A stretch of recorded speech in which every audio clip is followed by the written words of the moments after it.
All right, cool. Yeah, man. What's up? Welcome to the Sign Ups podcast. We are here at Studio de Casa.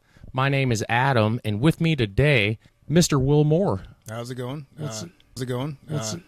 What's up, bro? Pleasure to be here. Yeah, man. Thanks for coming, man. He had some stuff to pick up today that I've been procrastinating and like meaning to return, but I didn't. And yeah. It's a trap. You trapped me here. Yeah, it was. I tricked him, and here we are. Got the dog Batman here. Big old pain in the ass. Batman, hi. Say hi. Yeah, you've gone and hurt his feelings. Yeah, I know. No, he is very sensitive. I'm sorry, buddy. You're a good boy. He likes... I'm not going to rub his balls on camera, but that's usually what I do. No, that's for the OnlyFans. Yeah. We'll save it for the Patreon special episode, yeah. But, dude, what were we talking about before we set all this crap up? Mainly just drugs and alcohol and comedy. You know, the usual Yeah, Friday stuff. But, okay, I remember what we were talking about. Maybe we shouldn't talk about that. I don't know. Hey, why not? Okay. Today's climate in America specifically feels weird. It does. I think a big thing with it is a lot of people have kind of lost their ability to laugh at themselves. What is it? Rule 62: never take yourself too seriously. Yeah. And I'm guilty of it too, man. I'll take myself too seriously, even as a comedian, and just My main, like, where I make my money is in the healthcare field. I mean, not to brag as a comedian, but I've almost made negative $100 so far. So I'm getting yeah, there. dude. But, Yeah. You know, prior to healthcare, I was the very opposite of that. I was Marine Corps infantry, and even in the most hellish situations, like I was 19 going through Fallujah. We kind of had this saying: if you can still laugh, you're okay. Yeah. So we made it a point to find something to laugh about, even when we're at our lowest, at our worst, even if it was just somebody farting. Yeah. Which is, Farts are even always at 40 funny. years old, a fart joke will still always be funny. Oh, we were talking about that too. Dad jokes. Yes. Like everybody, I think everybody loves dad jokes. You got to. Regardless. It's the delivery, though. Yeah. You can't know that a dad joke is coming, or it's got to be something that you think you can get. Yeah. And then if you deliver it just right, they get pissed, but they love it. Yeah. I got a book. I think it's Drew Carey, by Drew Carey. It's a book of dad jokes. I haven't read it yet or anything, but I'm waiting for like the internet to collapse, because of a solar flare or something like that. Yeah. Sorry. No, but like I found myself like collecting books that I find interesting. I don't read a lot per se, because I don't really have the time to sit down and read, although I do find it relaxing and very enjoyable. When I was on the ambulance, I had a lot more time reading because, a lot of your day is spent sitting in a box. Yeah.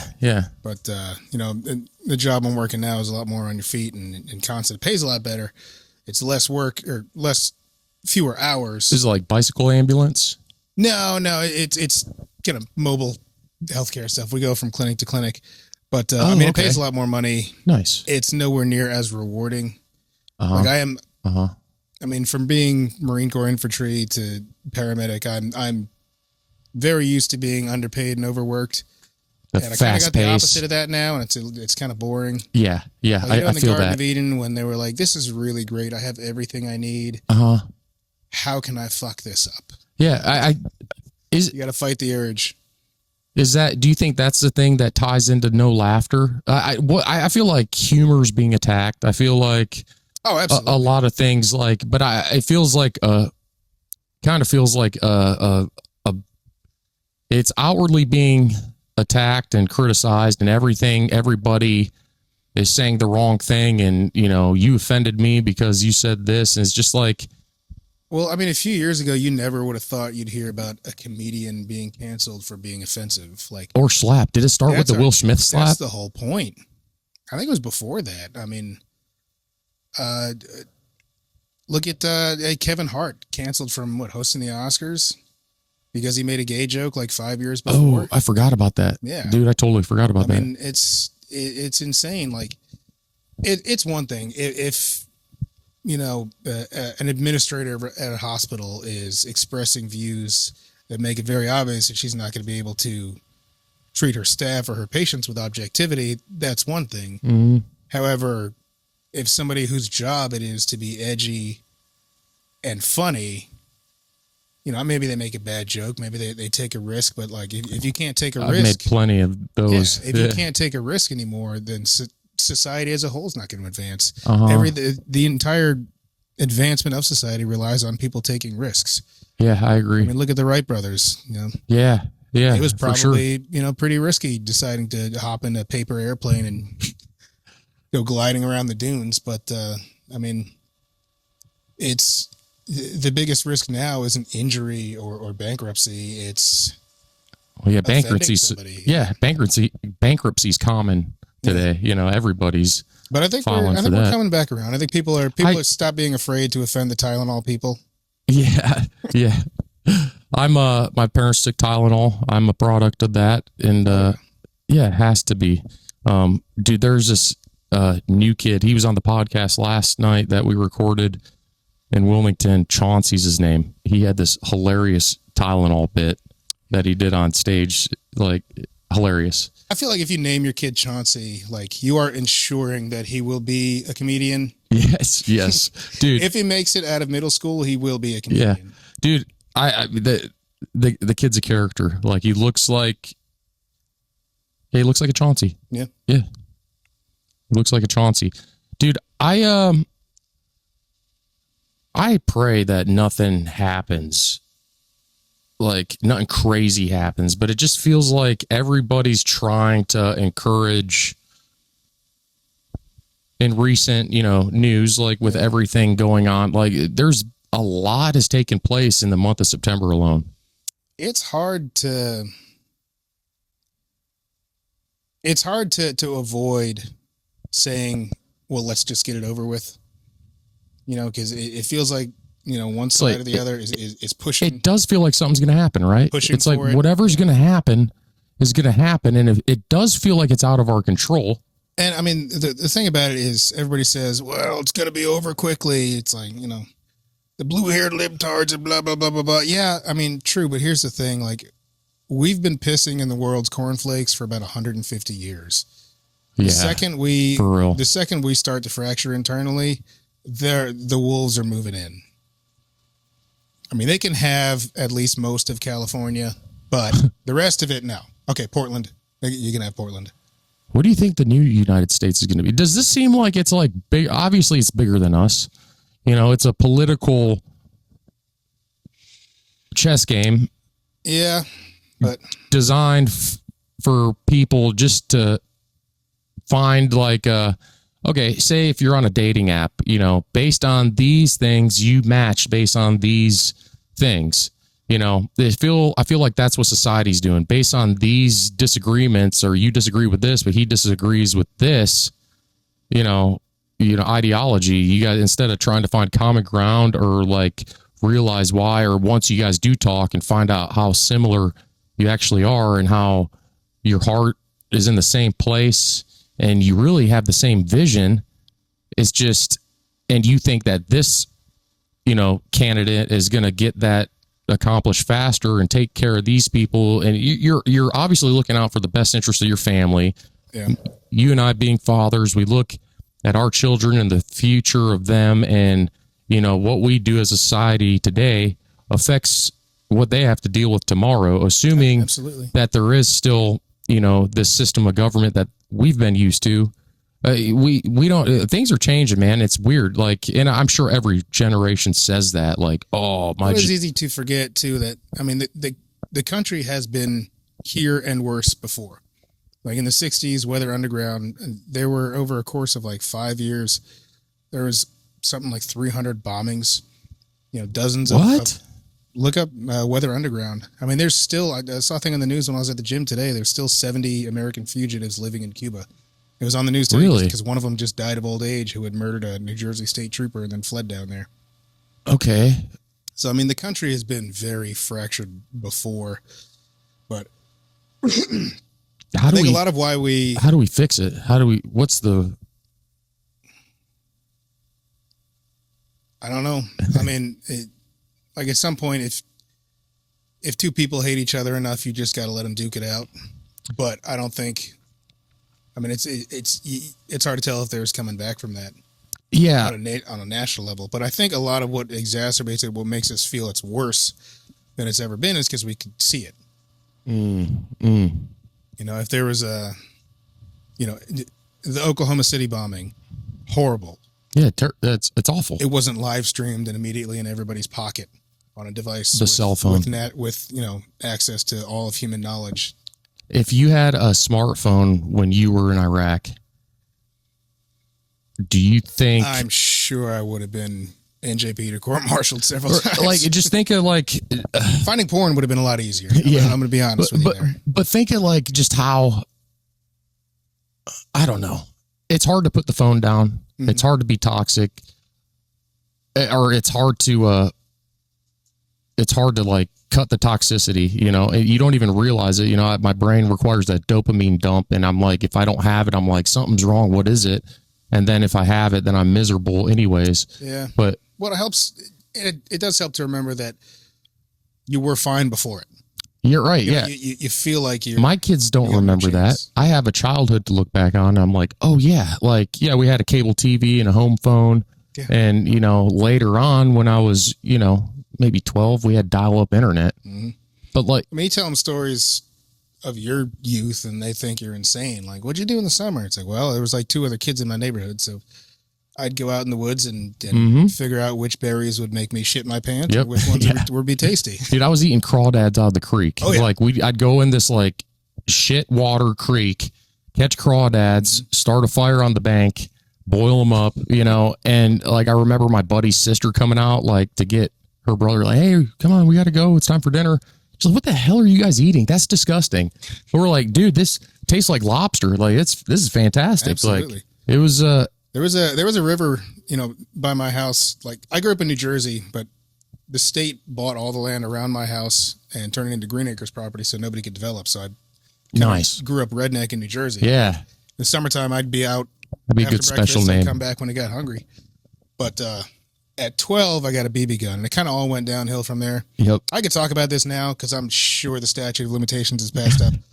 But me and my buddy Mike, we went down to the river one day, and there was like 6 hornet nests that were just dangling over it. So we got pretty good with the air rifle, a Crossman 700, and we were shooting them off into the river. We just thought it was hilarious. Well, 2 of these things are floating with just a cloud of pissed off hornets. And then I see coming upstream, which I've never seen anybody on the river before. I've seen coming upstream this old couple in a canoe just paddling forward. And we just, you'd think that the right thing to do would be to scream, hey, Watch out. But they just kind of gravitated toward us. They were like, oh, is this bees? This looks like bees. Let me check it out. And dear God, next thing I know, I hear him scream and they both jump off in the river. And me and Mike hightailed it back to my house. Never spoke of it. I don't know if they survived. I hope so, but I never heard any sirens at any point. Did you ever find a canoe No. floating down the river? Like, oh, I did cool, not. dude. I didn't go got back in the woods for like a week. Yeah, it's good. Probably a safe bet. Dude, no, Sasquatch is up there. It's No, yeah. My BB gun, man. We do paintball. I shoot the neighbor's house. I was a hellion, man. I don't know if I like broke any windows or anything, but I definitely like would shoot cars with paintball guns or like throw big mud pies. And then I got caught, and this guy just chewed my ass. And I was like, dude, he looked like Michael Strahan. He's like, you want to throw that motherfucking shit in my car again? I dare you, motherfucker. Where the hell your parents at? I'll beat your ass and your dad's ass. Like, and dude, I don't think I played outside for a week, and I remember going to work with my dad, and sure as shit, this guy was there. I'm like, oh my God. And he didn't remember me. Maybe he did. He's just like, yeah, I know that little thumb bitch is scared, But Isn't it wild how, growing up as an absolute hellraiser boy, I feel like all of us that did that, like it increases the likelihood of having a daughter that just wants to like play with dolls. Two of them. And paint your nails. Yes, sir. Yeah. That's exactly it, man. I got pink stuff all over this living room. I got a big tower dollhouse there. Like, yeah. Fingernail polish. Yeah, that's something that we keep in stock at this house. And it does go on my nails. Absolutely. And it's crazy. Like I think everybody grew up. What if this is the thing? Everybody grew up homophobic.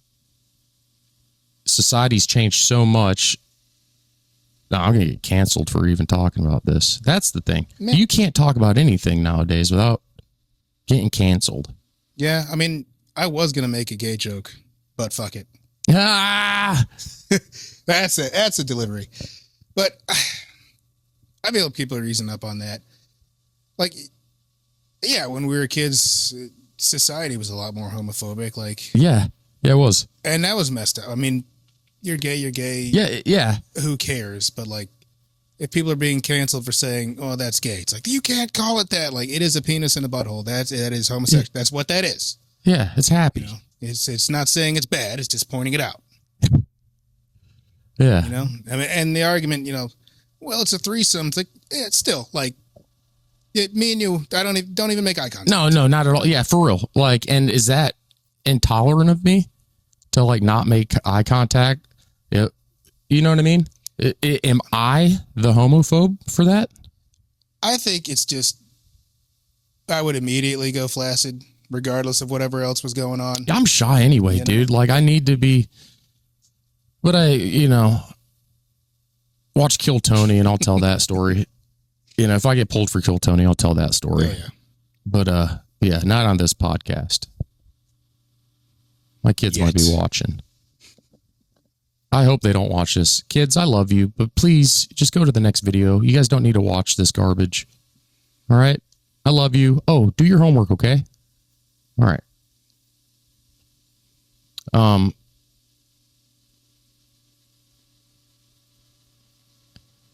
Is he pissing you off? Absolutely not. Okay, cool. I know he's happy. Oh yeah. But Batman's stealing the show. Yeah. It's the Batman show. Maybe we'll just name this episode Batman. There you go. Yeah. But you guys, those of you that have heard my jokes, if you could see my dog's balls, that's the inspiration behind the joke. Those danglers there. Oh yeah. Another one. There we go. They're on your knee, William. It's that is keeps them warm, keeps your knee warm. Yeah, when you went upstairs earlier, he plopped his butthole right on my shoe. I don't know dude. What it is about dogs? I wipe it. It's okay. Don't worry. Yeah. They're like, I like this guy. Let me put my asshole on him. Yeah, dude. He's, like when people see him, they're like scared at first because he's got the hair on the back of his neck standing up, and and he like open this door so I can get out there and you can pet me. Yeah, that's all he's saying. Well, I mean, my advice for anyone coming up on a potentially aggressive dog is right off the bat, you got to look him in the eye and go, "It's a puppy." That will let you know. I mean, it's either going to be like, "Oh shit, we're friends," or yeah. You might give me a little pause for a second. That's enough. You get your foot in the door, you'll be petting him in no time. Dude, I was a delivery driver and somebody had a pit bull that was angry and barking at me. I was like, "No, it's okay. I love dogs, man. Pet it." She's like, "Please don't get in her face." I was like, "It's okay. Dogs love me." I was like, and she was like, "Roo," and just bites my lip. Like, yeah, I tried that with my friend's Malinois, and I had a pierced lower lip for a little while. Yes, I did. Yeah. Yes, I did. And then I had a split nostril because my grandma's Cocker Spaniel named Muffin did the same thing. Like, I don't learn. I'm a slow learner, dude. Even as an adult, I still get in dogs' faces and still get tore up because I don't know how to like respect the animal's boundaries. Yeah, well, I found when they are being, if they are terribly nervous and aggressive, best thing you can do is just ignore them. Just act like they're not in the room. If they're interested, they'll come up to you. If they're absolutely like, no way, want nothing to do with it, they'll stay over there. But if you just completely ignore their existence, they'll probably end up coming up and, sniffing your hand and wanting to get Yeah. But that's on their terms. Okay. So let's try that. I dealt with a lot of dogs in stressful situations. Like I've been a paramedic for 13 years, and 911 always tells people, if you got a dog, lock it away, put it in the room. And I get there, and I'm like, no, you go ahead and let him out. It's a baby. Yeah. But it can get daunting when you got a German Shepherd or a Rottweiler, and his owner is in the most stressful moment of his life. Yeah. Or not breathing, and we're sitting there pumping chest and cracking ribs. But oh, that's awful. Yeah. Does that ever bother you? The job? I've probably got more PTSD from that than from actual combat. Really? You get good at turning it off, but some stuff, some of it breaks through. The things that still will always get to me is child abuse and elder abuse. Yeah. I worked with a guy. He was a mentor of mine. He was, one of our heroes in EMS. I worked with him the day before, and because I picked up an extra shift, and then the next day, we got called to a cardiac arrest, and it was him. And it was devastating, but I finished the shift. I've always been able to, save it until later. Breakdown. Yeah. The breakdown's coming. I'm just better at controlling when it happens. You got a good on off switch, man. Yeah. You think that comes from the military? Oh, absolutely. Yeah. That's what made such a good transition into that's what sounds EMS is being able to turn it off. The adrenaline. When the adrenaline's flowing the most, you got to be calculating, dopamine drip rates in your heads. Now you got pumps that'll do it all for you, but you got to calculate the drip rate by what kind of setup you have. If it's a 10 drop, 60 drop, the weight of the patient, you're estimating it. Then you got to convert that to kilograms, and then you got to convert how many drips per minute, which it breaks down basically into how many seconds in between a drop of water falling into it. It's like calling for fire. Yeah. Oh, absolutely. Yeah. So it's like, do you feel like you're more, when you do have a chance to stop, decompress, slow down, and it hits you, everything that you do, does the job, like everything you've gone through, is this, people find God in all different places. You know what I mean? There's some people that, go through spiritual programs. Some people it's church. Some people just eat enough crap in life. There's people that come to faith in prison. Is that something that you're strong in? Just having gone through and experiencing like such traumatic events. I've had no question whether or not there was a God and whether I was protected. Just from being in the military, I've had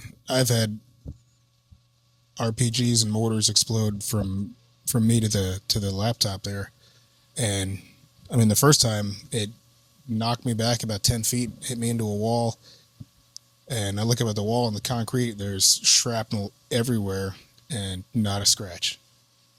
That's a miracle, dude. Yeah. In Fallujah, we were pinned down by a sniper, and I stood up, and he took 2 shots at my head, like this giant noggin, missed. I proceeded to turn him into Swiss cheese with a saw, but where your buddies, like that, buddies were giving you shit after that, like, how the fuck? But I'm just trying to think of what Marines would say. As far as comedy stuff goes, it is surprising just how mature warfighters are not. I know. Like Team America had come out right before Fallujah. Okay. So I don't think I saw a single grenade thrown that was not preceded by a surprise cockbag. Every single time.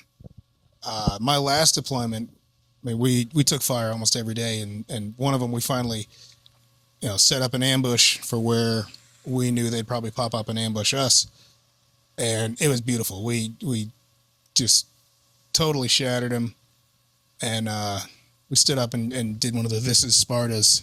Yeah. It's beautiful. Yeah. Oh. Dude. But there's no rush better than surviving a firefight with all your people intact. Dude. Yeah. I can't imagine. I haven't had to I mean, I don't recommend it. experience it. Yeah. They're not always all intact, but it's a hard thing to walk away from, really. I guess where a lot of people struggle when they get back out in the civilian world. So my next question is, encountering all this and continuing to experience trauma, like with the job, and like now you're finding yourself like going to like clinics and it's different than the paramedic job. Yeah. Slower, and you find yourself not liking it. Is it because the high pace, bad things happening on a daily caused you to appreciate things? I think everyone's got a vocation, a calling, and you're not really happy without it. Uh-huh. And my calling involves chaos, one way or another, because I can handle it well. And yeah. Do you think that's a military thing too? Yeah. It's like I thrive in chaos, man. I hate chaos, but it's almost like subconsciously I create it. We do. Because I do create well in our it. own chaos. Like if something, it's interesting. Even in college, if homework's due, I procrastinate 3 weeks in advance. Like we're gonna wait until it's due tomorrow. Yeah. Let me get 3 weeks. It's 9 p.m. It's due at midnight. Yeah. But yeah, I mean, the job I have now, there's occasional moments of chaos, which is fantastic. Mm-hmm. But for the most part, I mean, it might as well be a desk job. But I'm 40. You can't keep it up forever. Yeah. But also, my family doesn't deserve me stressed unnecessarily. Right. Same. No matter what you do, man. You do bring it home. Uh-huh. You gotta take care of yourself, man. Yeah. And I understand the calling thing. That's how I feel about the comedy thing. As weird as that sounds, as silly as it sounds, it kind of puts me in this mindset where I'll take myself too seriously sometimes. Mm-hmm. And, we started the episode talking about that. And it's just like, I'll sit there and judge people for being too serious or taking themselves too seriously. But I do the same thing. Well, I think one commonality between people that are clinically depressed, which I know that doesn't describe any comedians at all. Right. But we like to make other people happy. Yeah, people pleasers. And that is comedy. It is, man. I just started doing this like 2 months ago. Up until then, I was just the asshole at work that made jokes. Yeah. Now you have an excuse. You have a pass because you're like, well, I'm a comedian. I can say that. The first time I went to a show, it was at the Playhouse, and they had sign-ups. I was like, no. Sounds fun. Maybe one day. And then like a bunch of open micers just utterly bombed, and they got a couple less. I was like, you know what? If they can do it, I can do it. Yeah. I've got another buddy that said that he saw somebody just like bomb really bad, and he's just like, dude, I've seen him do really well, and I really look up to him. And it's just like, once you see a comedian, because it happens to every single comedian, you will bomb. Like I'll go through phases of bombing where it's just like, I cannot for the life of me stick to material that I know works because I'm tired of saying it. Mm-hmm. And I miss that rush of like landing a new joke, man. Yeah. That's like, well, the thing is with it too, like you're not going to get the delivery perfect right off the bat. I mean, no matter how much you practice it sometime in your head, or even, just saying it in front of a camera to yourself, you got to see how the people react. That's a fun way to rehearse too. You record yourself practicing, like right here in the living room. Like it's awkward. I had a buddy explain, we were driving down to Dead Crow, and he's like, this is what I'm trying tonight. And I'm like, that's not going to work. And he goes up and crushes it. And it is wild seeing the, like the delivery, the cadence will come to you and you already know exactly. And then sometimes a joke doesn't develop for 6 months. You know what I mean? It's just, it is wild seeing the difference in venues, like the culture of the people there. Mm-hmm. Like, I seen one with a bunch of comics from Charlotte, very left-leaning area, and they came and made some jokes that I'm sure would hit great there. Right. But one of them was like, I'm not even scared. My roommate has a gun. I'm like, dude, everyone in this room is armed right now. Like, this is Jacksonville, North Carolina. Yeah. It's you want to know why there's no mass shootings in Jacksonville, North? Because everyone and their grandma has a Glock. Yeah. Like, if you seen some dude walking into Walmart with an AK-47, there'd be 32 people in the parking lot. Like, I've waited my whole life for this moment.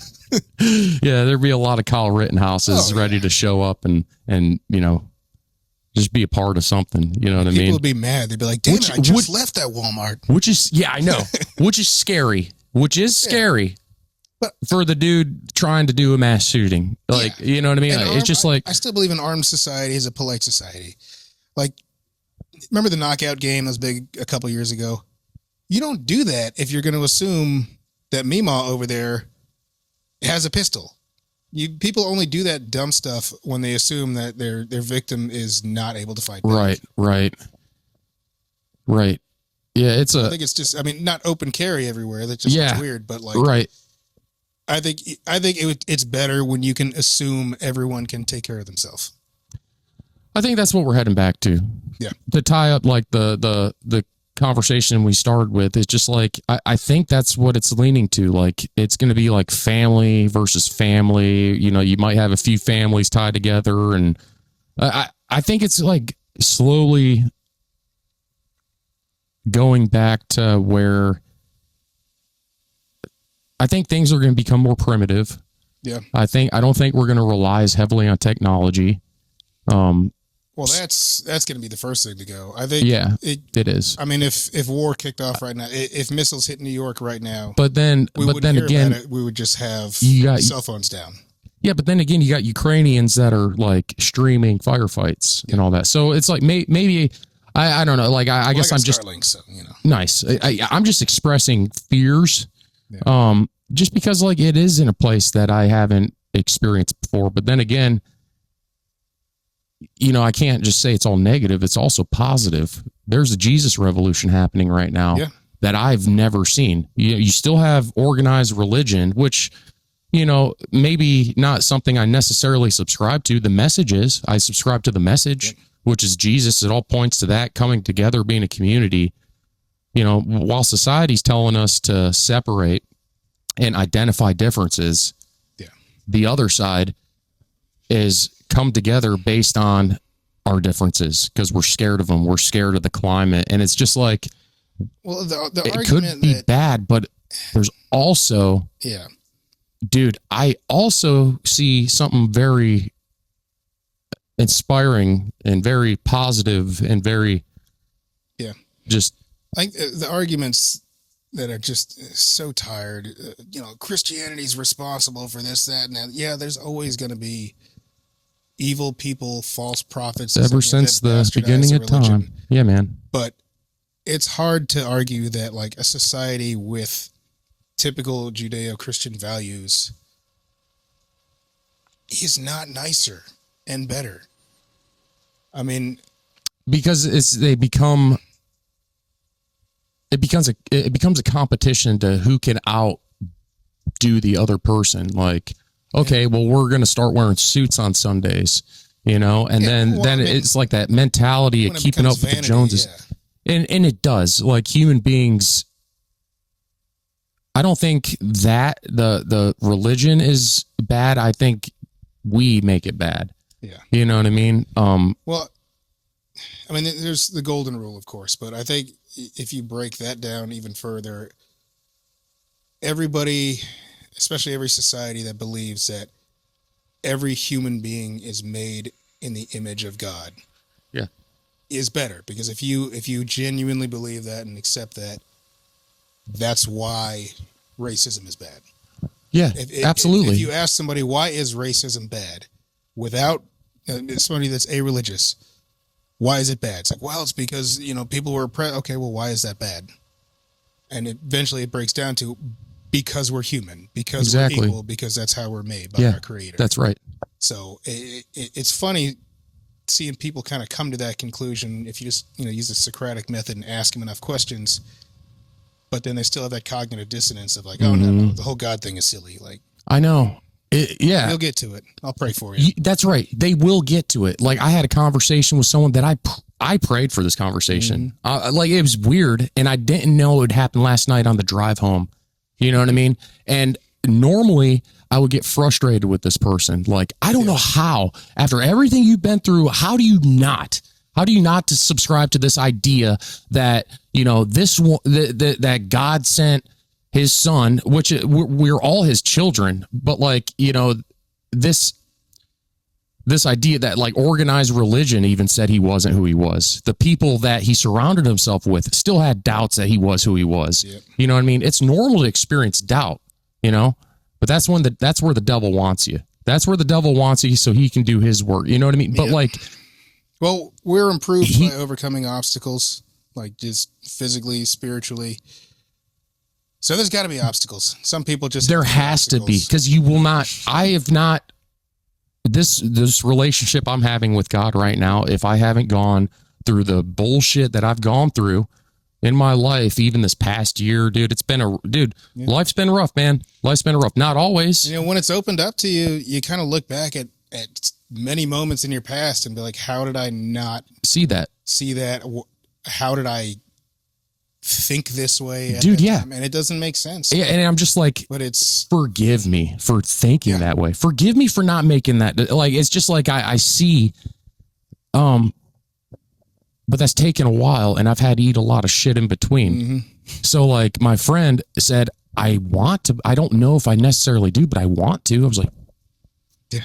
dude, that is all you need, brother. That is all you need. And it's crazy seeing how simple so many things were. Isn't it? Like 3 years ago, I don't was need 260 pounds, drinking every day. Yep. And it's like, you know, if somebody comes up and they're like, hey, literally all your problems could be solved if you Yes. lost weight and quit drinking. Be like, whatever. That's it. You But know, how I do you- traded my addiction drinking for crippling addiction to go into the gym, but at least Yes. this one is, it's progressive. Yes. It helps. It's constructive. That's how I treat comedy. Like that's I feel like I found comedy. Like I went to rehab, tried comedy at a talent show, and then ever since I'm like, this is it. You know what I mean?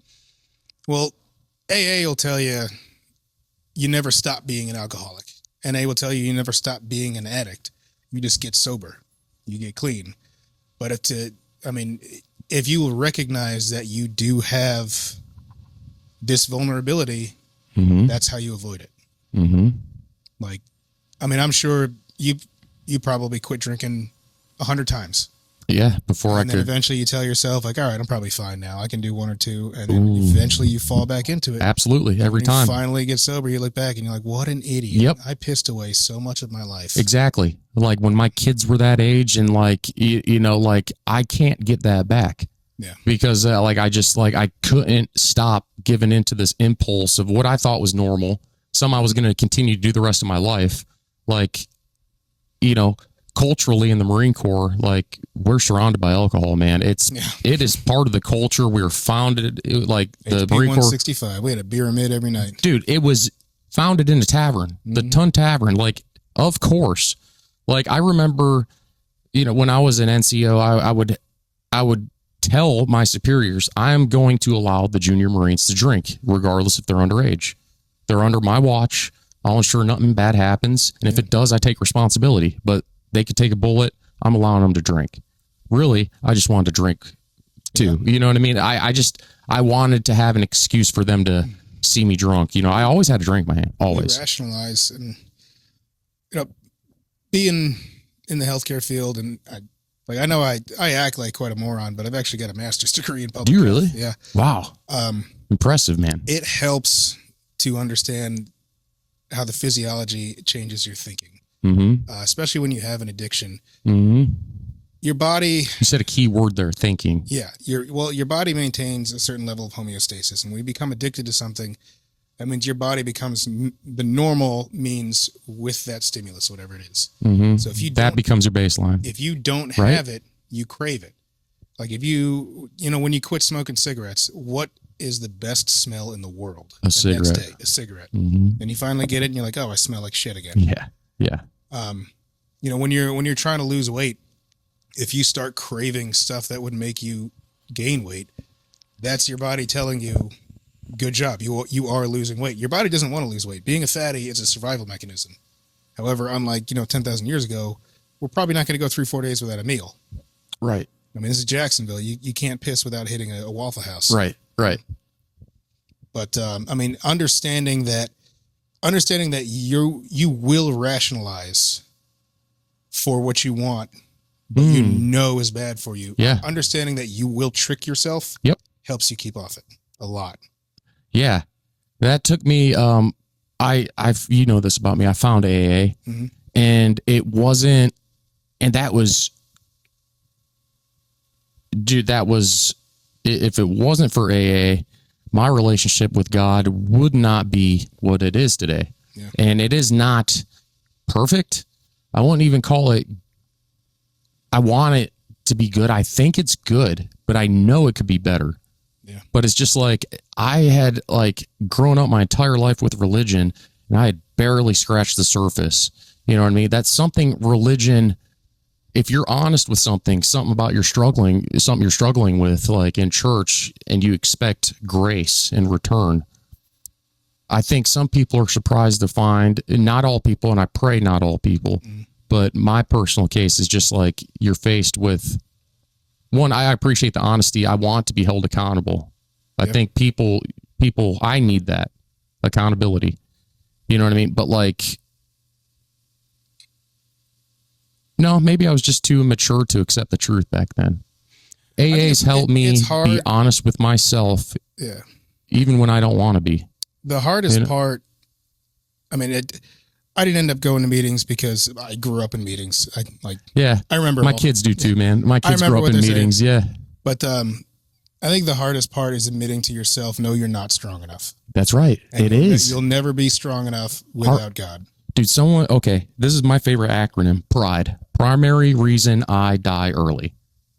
And dude, I want to get it tattooed on my freaking knuckles. Dude, that's good. But dude, it's and I notice when I get triggered emotionally, it's normally a truth about myself that somebody else recognizes and they feel they can push my buttons. And sometimes they can because I don't own that truth, or I'm ashamed of that truth that they recognize that about me. But it's like, dude, I'm still here. God's gotten me through that. Yeah. And it's by the grace of God I'm here. Like I don't deserve anything good in my life. Anything good in my life is because of God. Like I literally do not deserve anything good at all. One story that kind of sticks with me a lot from church. You know, when Jesus was dying on the cross, his last words, you know, forgive them. Father, forgive them. They know not what they do. Before he said it is finished. But I mean, imagine you're at your weakest, most painful, most shameful moment, and there's just a crowd of people that you have helped, that you have personally sacrificed for, cheering and spitting and laughing, and not being angry, but being filled with loving them and asking pity because they're not in control of what they're feeling. They have no idea that what they're doing is wrong. You know, they haven't, a lot of people haven't had their own self-awakening yet. That's Jesus. Yeah. That's the embodiment of Jesus, dude. For real. Absolutely. Learning how to do that, pray for your enemy and pray that they receive everything good that you want in your own life. And it brings you to a place of like these people that have their discrepancies, you come, instead of being angry at them or wanting to change who they are, you come to a place of, okay, God, you know, that was me. You can identify with them. You can be like, oh my gosh, they didn't know you. They think they do, but they don't know you. And like it's not their thoughts. And it's just like, you pray for them, you love them, you learn to have compassion for them. Well, it's not, I don't learn. It's just this feeling that I get, not from me, you know, it's the Holy Spirit. Dude, it is amazing. It's amazing. I've had a lot more success it's so praying for my enemies' redemption than for their downfall. Yeah, man. I mean, even like that's so funny you bring that up. Literally, that Jesus saying that has been on my mind the past 2 days. And I knew, like, but I never knew, you know, as a comedian, it's like, oh, I got this tag that I can't wait to throw in, you know, like, oh, I'm going to try it this week. This is one of those tags, not a joke though, but like, this has been a topic that I knew that I was going to have a conversation about. Seriously, it's so weird. And like, that to me is Jesus, man. Yeah. That to me is Jesus. The fact that we're talking about this, the fact that I was talking about it last night with a very dear friend of mine, and it's just like, he brought it up. Oh, that's what I was going to say too. Normally I'd be like, how do you not know, to just having the conversation, just like That's Well, sometimes getting away from needing catharsis say helps a lot. you Like, need I need the you wanna definition have of that. Catharsis is that satisfaction of something being finished. Like if you're having a conversation with someone, and you're like, "How do you not see this?" Catharsis would be seeing them say, "Oh, you're right. This is what you mean. This makes sense." Sometimes the best thing you can do is just plant the seed in their mind and walk away, because it's going to grow. Pray for it, but it's going to grow. Yeah, brother. And it may be 5-6 years later, and you never know. Somebody may be calling you saying they just got sober and they want to right their wrongs and apologize for the way they treated you. That is an emotional feeling when somebody does that. But you can't need the satisfaction of seeing the end. Just have faith it's going to get there. That's Yeah. That's the lesson God is teaching me right now, man. Is just knowing it's going to be okay. It doesn't feel okay right now, but it's just like, hey, I'm telling you, I got you. It's okay. I mean, there's been a lot of times we've been afraid, especially as men. I'm afraid right now, as man. head of the household, like Yeah, you don't see yeah, a yeah. way out. You see, we're about to lose everything. Yep. But you look back and there's always been, not always a desirable roof, but there's at every point in your life, Yeah, there's man. been a roof over your head and there's been food in your belly. And all the worrying in the world did not make it better. Yeah. Yeah. No, it doesn't. It just is this inner turmoil. It causes the focus I put onto the worry instead of just being present with the ones I love and what's important to me. That right there, I think, is the devil. You know what I mean? And Trying to especially get with in kids, and tell I you mean, it's if you're worried about a promotion or this, that, and the other thing, like your kids don't give a shit about that. No, Just they go don't. outside and play catch. that's they just want you, man. Yeah. Yeah, If you get fired, your 6-7-year-old's going to be like, they're still sweet, proud you're of home you. Yeah, now. they're still proud You of you. can take me to the park now. Yeah, man, I love that. It just that relationship, I like. Oh my gosh, like I don't deserve the love I get, like, from my dog, just excited to see me. Yeah. My oldest daughter said to me, she's like, because I get annoyed, I'm like, oh, okay, come, because he's very needy, but it's like he's part of my life, but to him, I and my girls and I are his entire life. Yeah. And it's just like, I was like, I never thought about that, sweetie. I needed to hear that. And it just, I'm like, let's go for a ride. And it's just getting out of self is the main thing. It's hard to do. It's like, oh, do I want to help this person because it'll for my benefit, or do I want to help them because it's the right thing to do? It'll change them. And then when you do it without any expectation for yourself, you get this reward. It doesn't come from here. It comes from God. And it's just like anybody who's experienced it just knows, You ever heard of a concept called servant leadership? I believe in being of service, not asking for anything in return. It was originally like a 1977 essay by I think a guy's named Lee Green, but basically it's pointing out that you lead others by serving them, and you improve yourself by trying to improve others. Bro, Just look at a fire team leader, a squad leader, or even just a manager, a shift manager somewhere. yeah. If you are making sure all your people have what they need to do the best job, you're improving yourself, you're improving the team, you're improving the company, you're reaching the goal, and you haven't been searching for glory, you haven't been trying to Right. improve yourself. You are just That's hard to you're do, too. focused on giving everyone else what they need. Yeah. Sometimes I want the glory. Yeah. And then I end up hurting people. I'll give you an example. Put on a show at Topsail Island Brewing. Had another venue location where the comedy show was going to take place. And, something had happened with the venue. And they're like, look, I don't think we're going to be able to do this. But I already had comedians booked and rogered up. And, I can't just cancel it completely, So this new venue came available that my friend had wanted to do a showcase at, just do something. And he's like, hey, you want to go ahead and see if we could do it there? I'm like, yeah. He's like, can I host? I'm like, absolutely. Yeah. And then people thought it was his show, which why do I care if people think it's his show? Like, he's my friend. I want people to, I got upset with him because I was really upset with him for taking credit for that. I guess though I had said, yeah, because I wanted to appear like I was doing the right thing. But in my heart, male friends and female friends a lot. Like most of the time, guy friends, like you want your buddies to succeed. Yeah, bro. You know, female friends, like, and I truly do. For a second, this other girl's looking better than her. They're gonna tear her right down. There's definitely a difference, man. Like in, like, and I'm not gonna say that dress, and they'll send their best friend out looking like a busted can of biscuits. But that's okay. That's where that's a style of comedy in itself. Yeah.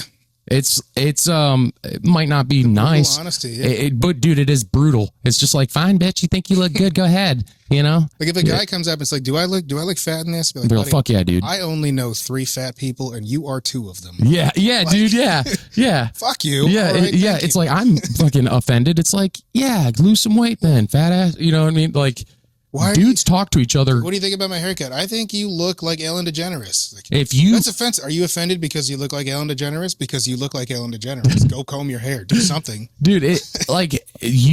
If we went home and talked to our families the way we talk to our buddies, like we wouldn't have families. Like, I've been divorced twice. Yeah. We got to let it out at open mic night. Yeah, dude, for real. Like, comedy has saved me from saying the wrong thing in a public setting. Mm-hmm. I don't know. It's a very weird thing. And it's just like, I thought, and the fact that people think it's funny sometimes, I'm like, oh, thank God, because my entire life I've been told to quiet. A comedian can kind of get you, like, it can obviously get you into trouble at work in a number of ways. Absolutely. Sometimes it'll get you out. Like, you'll say something and it'll be like, sorry, that joke was a little bit edgy. Like, yeah. Like, oh, okay. Like, sorry. Like, no, I actually hate your fucking guts. I'm trying to find balance in being myself. You know, like I've tried to take this more stoic approach to like life, and just like kind of not just be so like up and down emotionally. Like I'm trying to stay more even keel, and I found the best way to do that is not to get overly excited or overly bent out of shape when things don't go my way. Yeah. And it's a struggle. It's a daily struggle, and I try to improve upon it. Like, some days are better than others, but yeah, I think one thing that helps too, like especially if you're trying to find a joke about a certain topic, satire and ragging on somebody or ragging on a joke, if it doesn't come from a place of respect and love, bro, it's not funny. Like absolutely. What's his name? The guy that shot the cameraman, Helena Hutchins. Oh, Alec Baldwin. Shout out Alec. Yeah, when he does his Trump impersonation, it's just hilarious. By the way, but it does come from a place that he hates Trump. Yeah. He does openly. Like I don't think it's funny because like you can tell it's a place of anger. Feel the hate. You can, and that's not funny. But like, when somebody else, right? I agree. When somebody you respect just absolutely dogs on you and makes for like the roasts, for example. If you've seen a roast where somebody really, respects the person they're roasting, it's fantastic. But there's been a few where like you can get up and be like, all right, this dude clearly just hates the fuck out of him. It's seething from his pores. It's not as funny as it is uncomfortable. I agree. Yeah. Like when somebody's losing their cool and you could tell like they've already lost. You know what I mean? That's something I tell people like comedians and roasts. It's like, don't ever show that you're mad. Oh yeah. Ever. Like, once you do, you lost, dude. Yeah. You've lost. And it's just weird for everyone watching. You're like, No, it is. And like, it's entertaining. Yeah. But I mean, so is a car wreck. Oh, man. Dude, I hate the sound of those. Just the like, we were on Western at the Verizon, and one happened, like, right across the median. And, I mean, it was a good 200 yards away, but it just felt you can. Yeah. If you hear one, especially, like, you kind of have that reaction, like when you hear one of your kids break something, you just kind of pause, and hope in the next 5 seconds you don't hear any screaming. Right. Like, dude, I react so quick to like I remember like we were in Wisconsin on a river, and my kids were swimming like with their cousins and all that, and I was on the other side of the river fishing this way, and I could hear my daughter scream, and she said, "Daddy." I was like over there, lickety split. My uncle, who was over on the side with the girls, like I had made it to my daughter faster than he can get down the bank. You know what I mean? He's like, "How the hell?" He's like, "That must be the Marine Corps, dude. What the? Where'd you come from?" And it was my daughter laughing.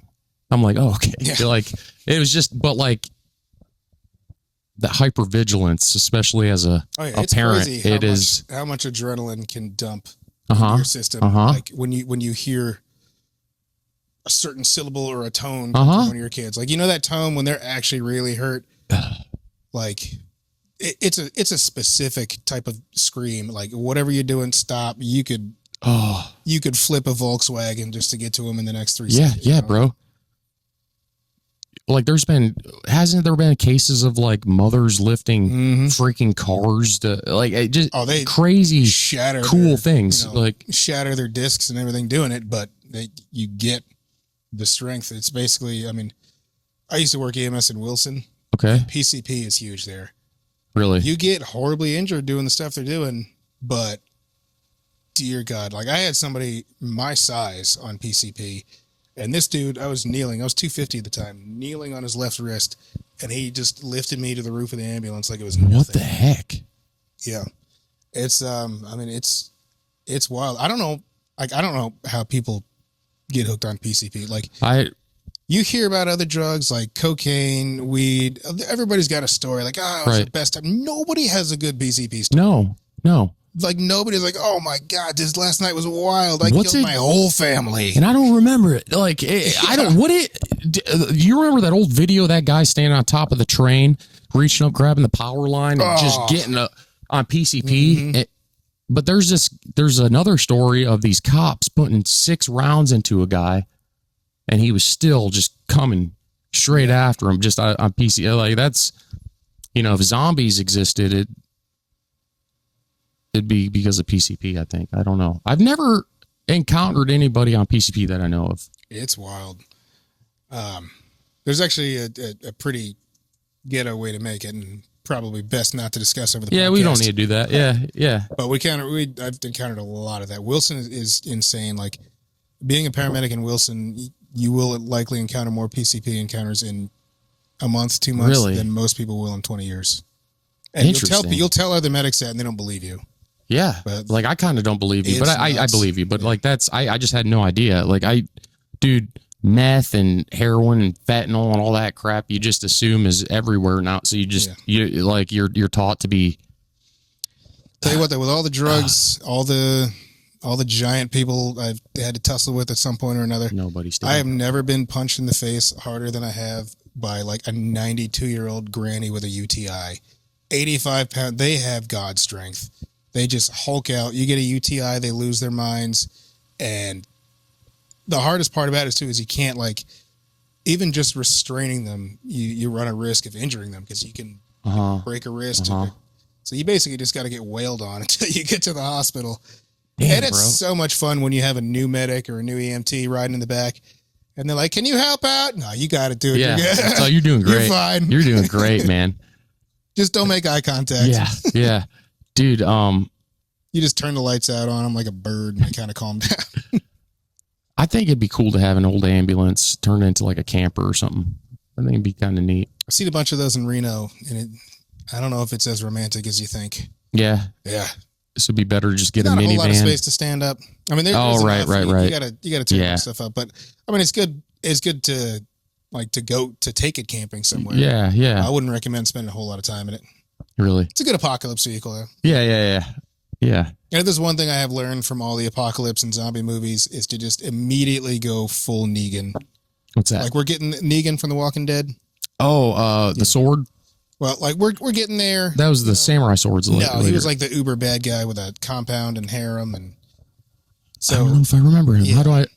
Oh, the 2-3 seasons into No Country for Old Men. Oh yeah, that guy, that actor. There was 2-3 seasons into any show like about the apocalypse. They always find some bad guy with a castle. Yeah, and I think if you just Batman, just immediately turn into that, you're good. Okay. Like just right off the bat, I'm going to dig a moat, build a castle, Yeah, so I need a fence. establish a harem. You know. Yeah, I need a fence, bro. I need a fence.